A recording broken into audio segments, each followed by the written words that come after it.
Hello! Magandang umaga po sa inyong lahat. Ako po si June and welcome sa panibagong episode ng ating vlog.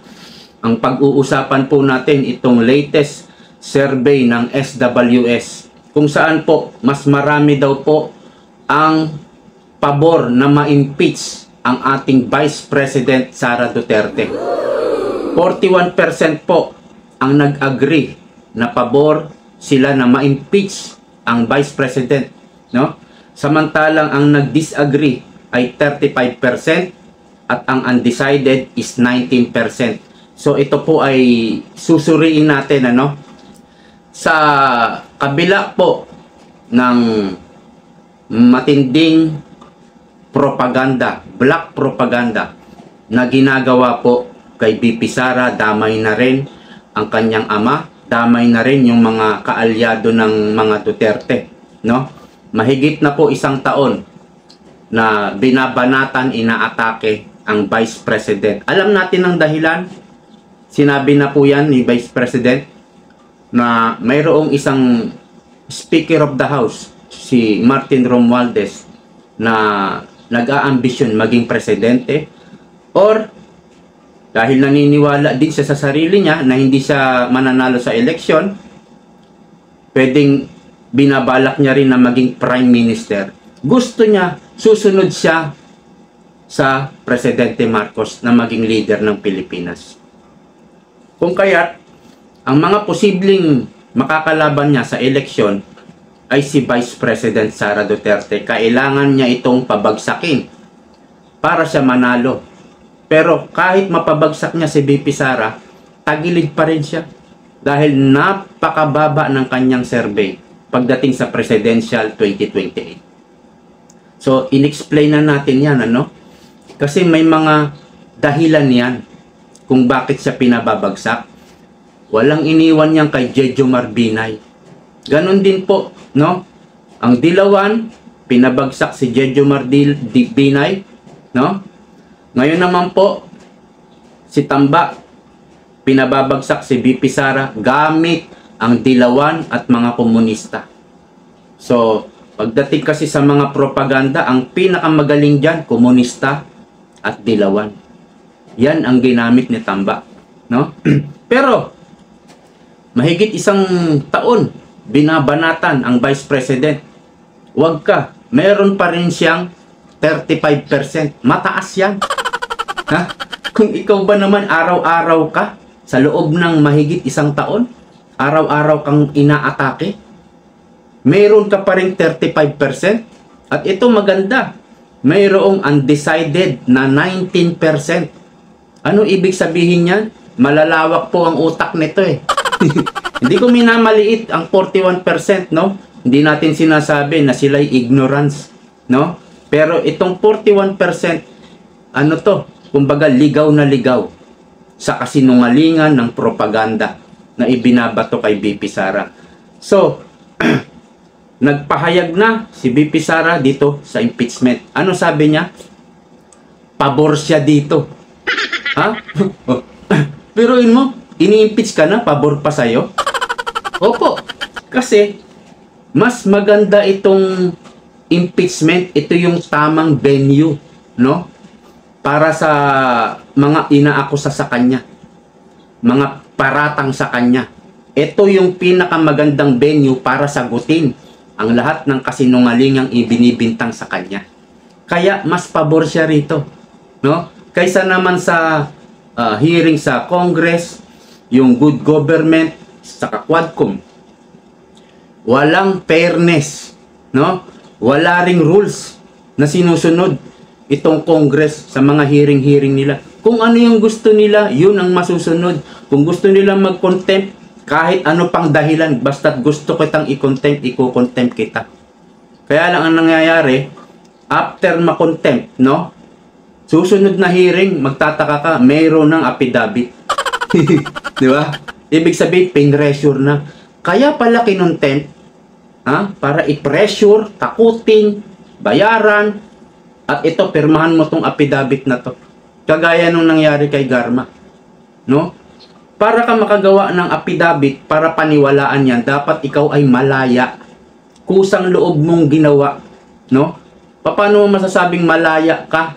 Nakakulong ka sa Congress. Hindi ka malaya nun. No? Pinressure. Ngayon, nasaan na si Garma? Pinatakas nila sa Amerika o kung saan mang bansa. Dahil tinatawag yan ng Blue Ribbon Committee sa Senado. Diba nag-hearing? Ang chairman doon ay si Coco Pimentel. Pinatawag, hindi nila pina-attend. Mga ilang days, wala na, pinalayas na. Pero kung umattend yun, malalaman natin ang katotohanan tungkol sa affidavit niya. No? Kasi ayaw mabuko ng Quadcom, pinatakas nila si Garma. So, sabi ni BP Sara, mas pabor siya rito. Kasi sa Congress, walang fairness. No?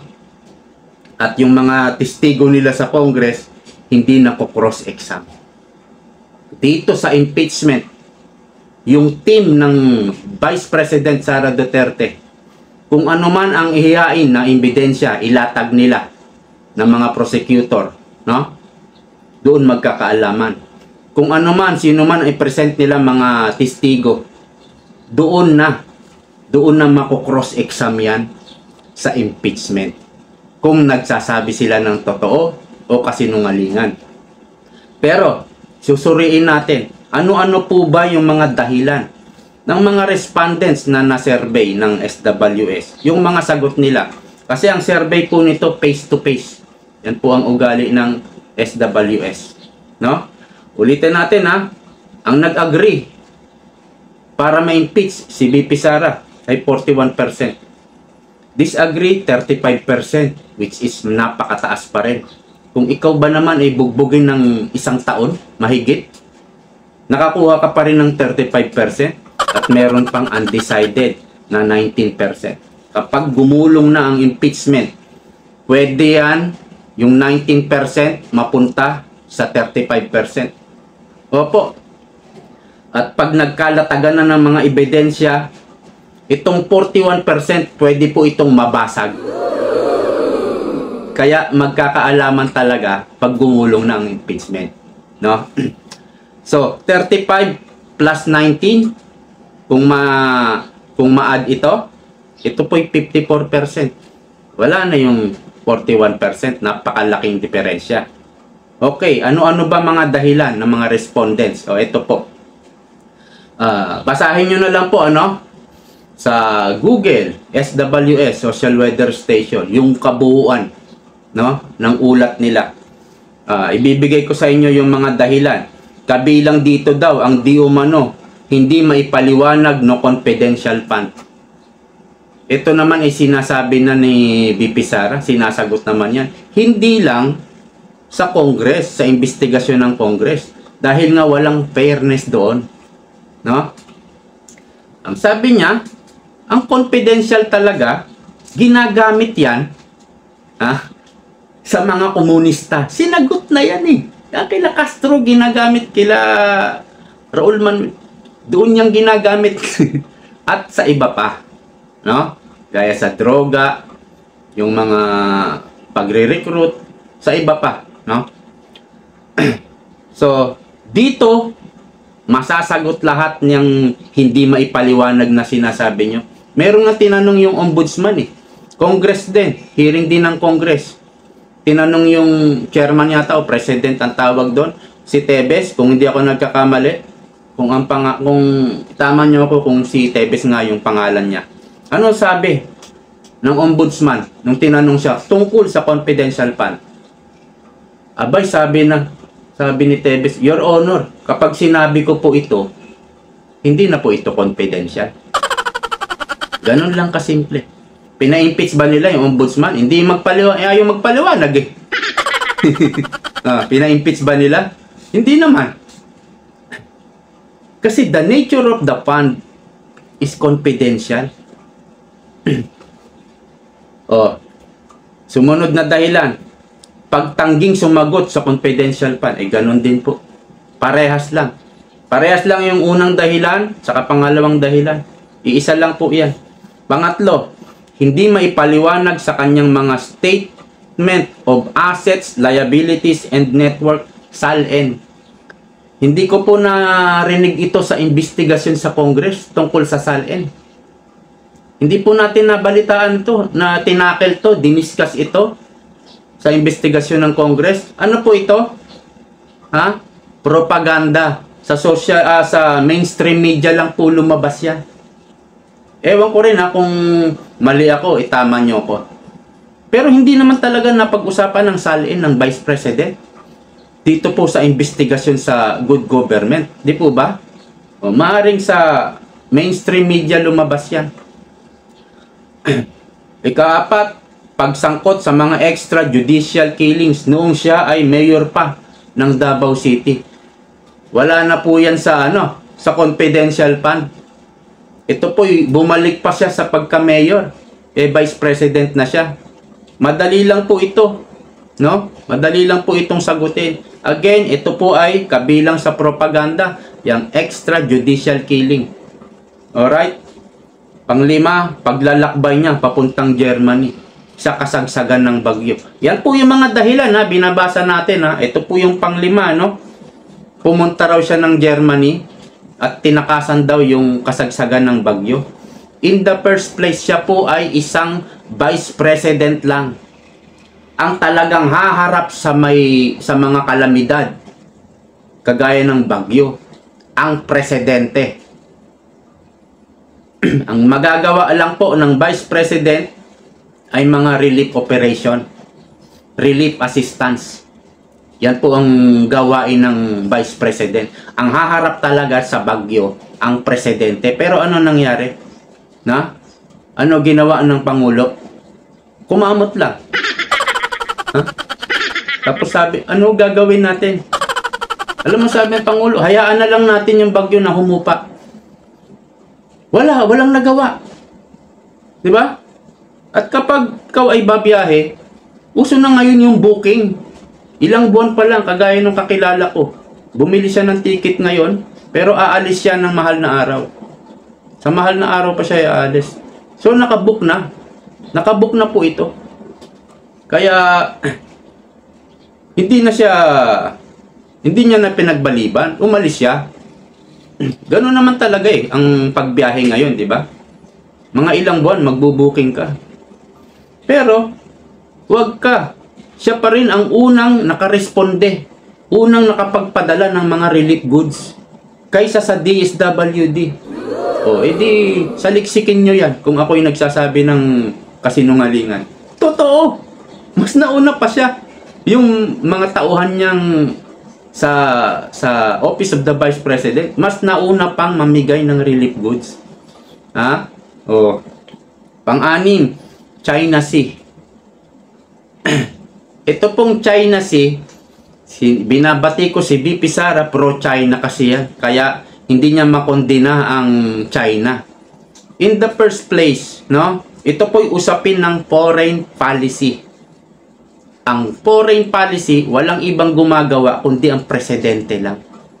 At ang dapat magsalita dyan, Department of Foreign Affairs at presidente lang. Kaya lang maraming mahilig umepal dito sa issue na to. Kahit wala naman silang jurisdiction. Ang Vice President, hindi siya epal na tao. Kapag wala siyang jurisdiction, kapag wala siyang karapatang magsalita, hindi siya epal, hindi siya magsasalita. No? Pero alam na natin, ang foreign policy ni Duterte, nakaraang Pangulong Duterte, friends to all, enemy to none. Yan din ang foreign policy ni BBM. Noong una, At nung nagsalita siya sa United Nations, balikan nyo yung speech niya sa United Nations. Ang tapang niya pa. Sabi niya, we are, foreign policy is the friends to all, enemy to none. May mga paganyan-ganyan pa siya ng kamay. Pero nung nagkausap sila ni Biden, ano nangyari? Friends to all ba? Shaky yung kanyang foreign policy, nag-iiba. At kumbaga hindi lang nag-iiba, naiba na talaga. Di umano napabalita. Kaya pala naiba ang foreign policy. Di umano. Kasi may kaso ang mga Marcos sa Amerika. may kaso pa rin. Yung ibang kaso, wala na. Na-dismiss na yata. Pero may mga natira pang kaso. No? At mayroon pa silang frozen assets, frozen wealth, kayamanan sa Amerika. So yun daw ang di umano dahilan kung bakit naging nagpakatuta ang ating presidente sa presidente ng Amerika na si Biden. Ihihiwalay po natin si Trump. Magkaiba po yan. Magkaiba ng partido yan. Magkaibang tao sila. Ang tinutukoy natin si Biden.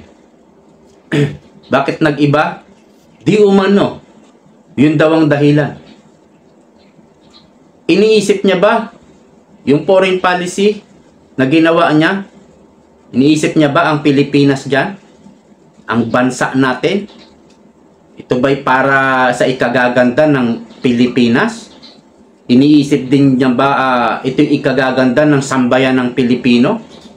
Ang pagiging tuta ng Amerika? O ni Biden? O iniisip niya lang yung pamilya niya? Yung kaso ng pamilya at yung ari-arian ng pamilya? Di umano. Kaya nabago ang foreign policy? Yan ba ang dahilan? O, di ba? O, nasa na yung una mong foreign policy? Friends to all, enemy to none. Sinabi mo yan sa United Nations, nag-speech ka dyan. Bakit nabago? O, di ba't unang hinarap niya na presidente ang China? Nagpunta pa siya ng China. Ang ganda ng mga, kumbaga, mga pinag-usapan doon. Nabago. No. Bakit? O, yun nga, di umano. So, itong China Sea, hindi po ito jurisdiction ni Vice President Sara Duterte at hindi siya epal na tao.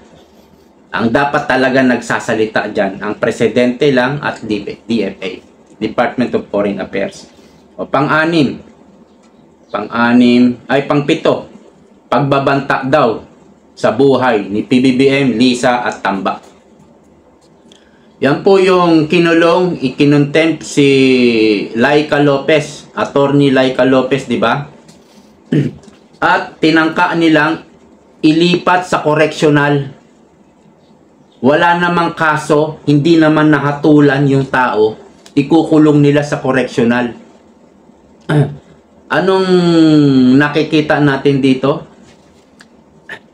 Dahil nga doon sa hearing nila sa Congress, nagpipishing sila, kumukuha sila ng ebidensya. Siguro na-prostrate sila, naisip nila, ikulong kaya natin itong si Laika Lopez sa correctional. Sigurado magagalit si VP Sara. Yun nga ang nangyari. Sinadya po yan. Ginagalit nila si VP Sara, sinadya. At nagtagumpay sila, napagalit nila si VP Sara at nakapagsalita ng ganyan. Kung saan, kapag namatay si VP Sara, mayroon siyang inutusan na isang lalaki na papatay naman doon sa 3. Pero, yung threat na yan, mangyayari lang yan kapag patay na si VP Sara. Dahil nakatanggap siya ng death threat. Nung una daw, sabi ni VP Sara, natanong siya dyan may mga natanggap siya mga text messages, hindi niya pinansin. Kasi, okay lang naman talaga yun sa isang politiko. Kahit na nga sa pulis pag bumabangga ka ng mga anong tawag dito, ng grupo ng kriminal, sindikato. Kapag may binabangga kang sindikato, nakakatanggap din sila ng yung pang babanggain mo yung mga NPA, babanggain mo yung mga komunista, talagang magkakaroon ka rin ng death threat. So hindi niya pinansin yan. Ito na lang, nung bandang nagkakagulo na sila, dito na lang niya sineryoso yung death threat. Maaring totoo ito. Or totoo talaga, pero hindi na natin pwedeng hindi pansinin. Kailangan pansinin na natin ito. Kailangan mag-ingat na yung kanyang seguridad. Diba, pinapakialaman pa yung mga securities niya? Kaya ganun So, may tangka talaga na itumba siya. So, itong pong pagbabanta na ito, galing lang po ito sa ikinagalit ni BP Sara. So, mabababaw po yung dahilan ng 41% na nag-agree. Kayang-kaya po lahat ito sagutin sa proper forum kung saan yung sa impeachment. Kayang-kayang sagutin. At kapag gumulong na nga yung impeachment na yan, sisiguraduhin ko sa inyo, sigurado yan. Sigurado mababasag itong 41% at itong undecided pupunta sa 35%. Sigurado po yan. So, dito po sa tatlong naisampa, di ba tatlo na po ang naisampa na impeachment complaint? At may napapabalita, meron pa raw pang-apat. Dito matatawa ka. Nakaraan, di ba? Nagpa-media yung mga komunista, yung mga nagsampa ng impeachment. Oh, ito lang yung kahapon lang yata yun. Bakit sila nagpa-media?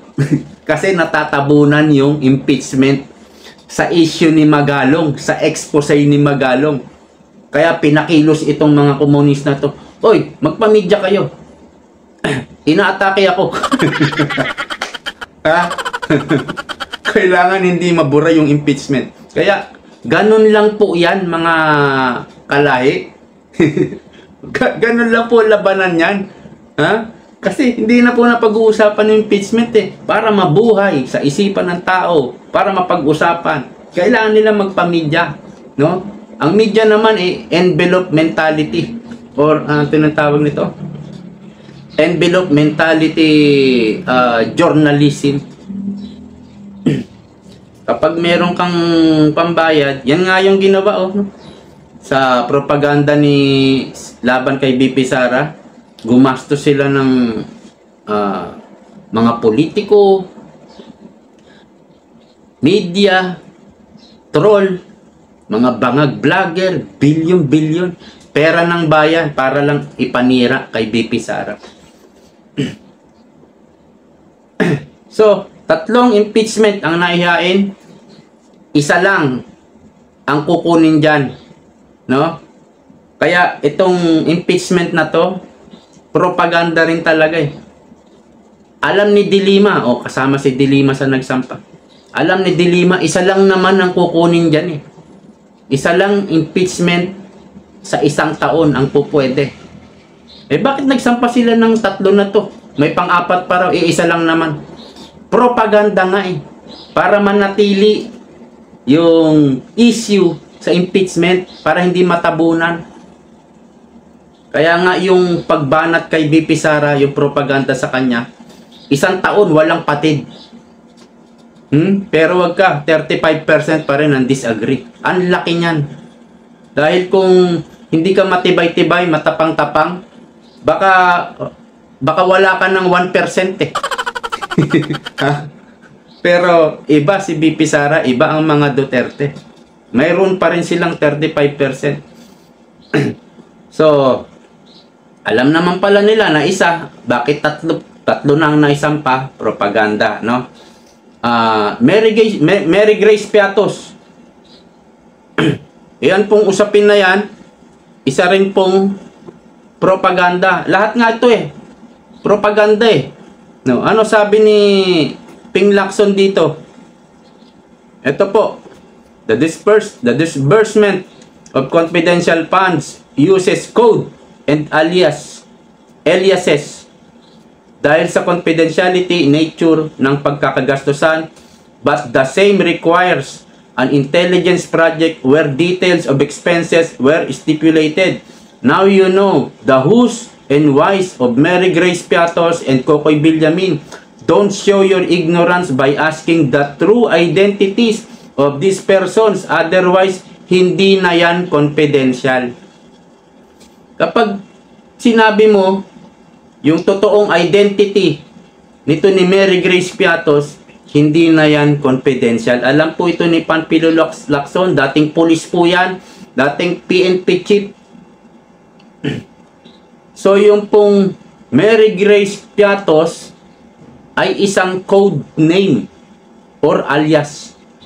Kasi po lahat ng informante sa police, sa AFP, sa mga local government, confidential fund, lahat ng mga informante gumagamit ng code name.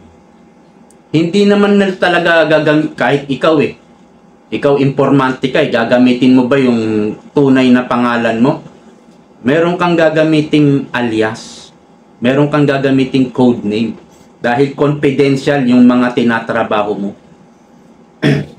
So si Mary Grace Piatos, hindi po yan talaga makikita sa PSA, Philippine Statistical Authority, kasi binerify daw yan ng mga gagong congressman para ma-media nila, walang Mary Grace Piatos sa PSA, nagsisinungaling ang Vice President. Propaganda, nililin lang kayo, nililigaw kayo. Gaya nitong 41% mga naligaw kayo. I'm sorry. Ignorance yan. I'm sorry po ulit. Mas believe ako dito sa undecided na 19%. Gumagamit sila ng utak. I'm sorry ulit, mga 41%. Ha?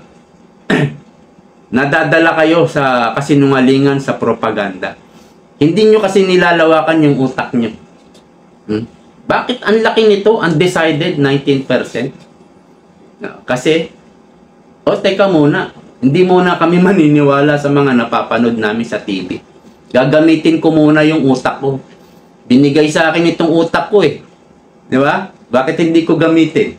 Gagamitin ko muna. Hintayin ko yung impeachment na gumulong. Yun ang wais. Itong 41% ligaw, naloko, nabudol sa propaganda ng mga komunistang kalaban ng gobyerno at mga dilawang uhaw na uhaw sa kapangyarihan. Dahil sinunog sila ng Duterte, that's why galit sila sa mga Duterte. Especially Trillanes, Ontiveros, yung nakulong, De Lima, at kung sino pa. Okay, ang impeachment sa Pilipinas ay political process. Ito po'y hindi Pilipino ang nagsabi, mga banyaga, mga may posisyon sa ibang bansa, leader ng ibang bansa. Ang impeachment sa Pilipinas ay political process. Dahil may kalaban kang isang politiko at makakalaban mo sa 2028, gusto mo siyang i-impeach. Hindi dahil may ginawang katiwalian yung tao. I-impeach mo dahil threat sa'yo. Or isang presidente na gusto mo ikaw ang umupo, kaya i-impeach mo. Yan po yung sinasabi ng mga banyaga, political process. Hindi talaga may ginawang katiwalian, kundi gusto mo lang kunin yung kapangyarihan na nasa kanya or maaring mapunta sa kanya. That's the that's the impeachment in the Philippines.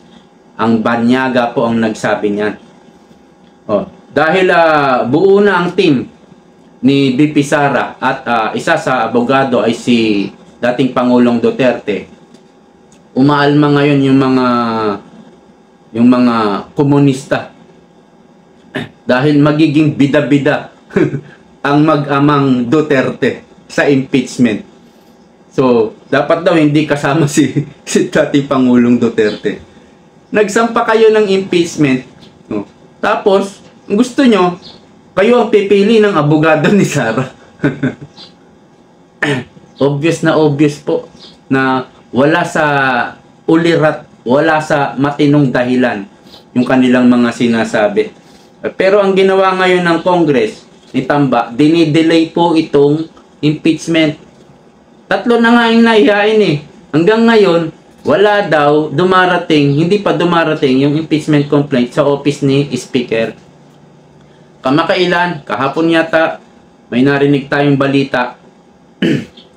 Iniisip pa ng ibang congressman na i-endorse nila yung isang impeachment complaint.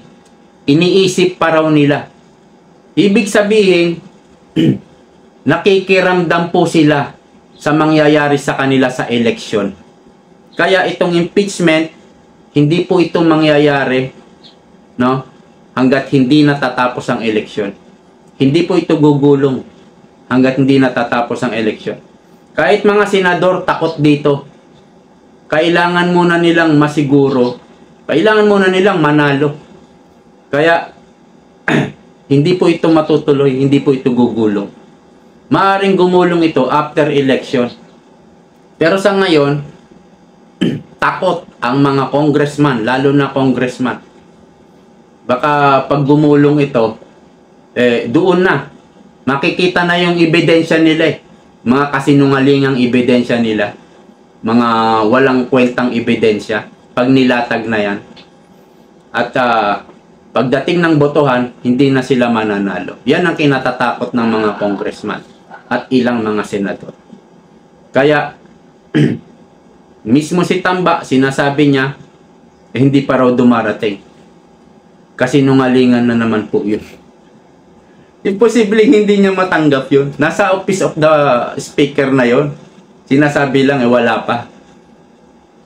Tinanggap na nga ng Sergeant at Arms ng Congress. Nung unang paghain nila ni Dilima, may picture pa nga sila. Tinanggap na eh. No? Ang gagawin lang nun eh, idadalhin sa office of the speaker. Pero hanggang ngayon daw, hindi pa dumarating. Kagaguhan yon, no? Dinidelay lang. Kasi kailangan mo magsinungaling talaga ng magsinungaling eh. Para hindi ka pagtawanan eh. Para kumbaga mayroon kang katwiran, may dahilan ka. Pero ang totoo, dinidelay mo lang ang impeachment